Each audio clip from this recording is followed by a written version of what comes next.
Oh my goodness, what an absolutely sensational display from Manchester United. Seriously folks, this clash against Brighton was the definition of football madness. United's attack was on fire and their energy exploded across the pitch, dominating through sheer force.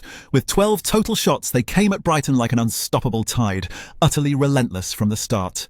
And you know what? Casemiro wasn't just playing football, he was orchestrating magic, finding moments to shine with a guide-like presence in midfield. Brighton tried to hold their ground, boasting a higher possession at 57%, but they just couldn't match United's ruthless edge. It's incredible how Amarim's tactical genius allowed United to transition sharply, cutting through Brighton's lines with ease. Guys, are you as pumped as I am? Hit that subscribe button because we've got buckets more to dive into. Stick around. Right, you know we have to dive into Casemiro's standout performance in the middle of the park, don't we? Oh my goodness, I mean, where do you even start with a player like him? Casemiro was everywhere, pulling the strings as if he owned that midfield. His contributions weren't just about scoring goals, though he did bag one, along with assisting another, making him absolutely indispensable. Honestly, folks, it was something special to witness. Now, here's the thing. Casemiro's defensive duties were just as rock-solid as his odds-defying offensive play. His interceptions and tackles, outrageous. It's like he was a living barrier against Brighton's counter-moves, effectively cutting off their supply lines and reducing their shot efficiency massively. And don't overlook his spatial awareness. He was constantly where United needed him, executing ball recoveries with clinical precision. That 34th minute goal? Pure tactical genius, a testament to his knack for making things happen at precisely the right moment. His assist earlier in the 24th minute wasn't just a pass, it was a masterpiece of creative foresight that left Brighton scrambling. This kind of midfield mastery by Casemiro is what sets the stage for future exploits, making him a cornerstone in any strategic setup United envisions.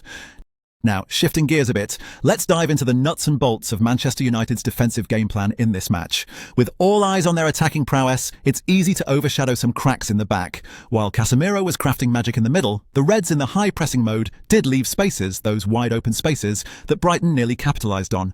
I mean, 43% possession could have felt quite restrictive, but Brighton found freedom knocking on their defensive doors with 2 goals. Look, deploying a back-3 formation meant United aimed for compactness, but those wing-backs, yeah, they often ventured too high. And what did that do? It left yawning gaps for Brighton's counter-attacks, giving central defenders like Lenny Yoro and Matthijs de Ligt a real workout. Imagine their ratings dropping to 6.3.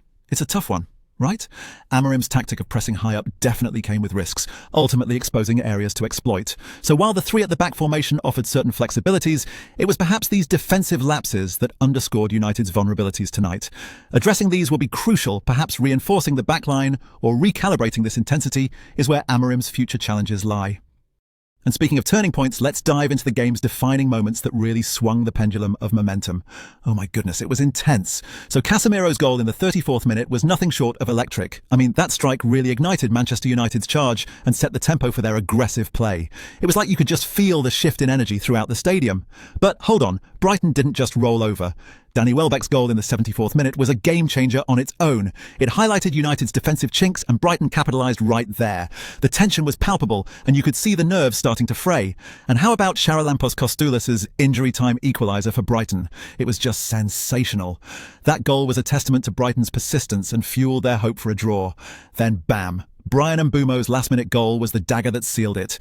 United fans must have been running around like crazy. Ruben Amarim's tactical tweaks definitely paid off there, and that last-minute grit showed just how thrilling and unpredictable football can be.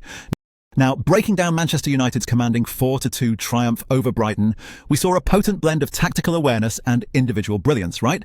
I mean, Bruno Fernandes was orchestrating magic all over the pitch, and Casemiro's leadership was nothing short of inspirational. They've got this knack for striking precisely when it's hot, capitalising on those quick transitions, even with just 43% possession. It's wild how they turn defence into attack so efficiently, isn't it?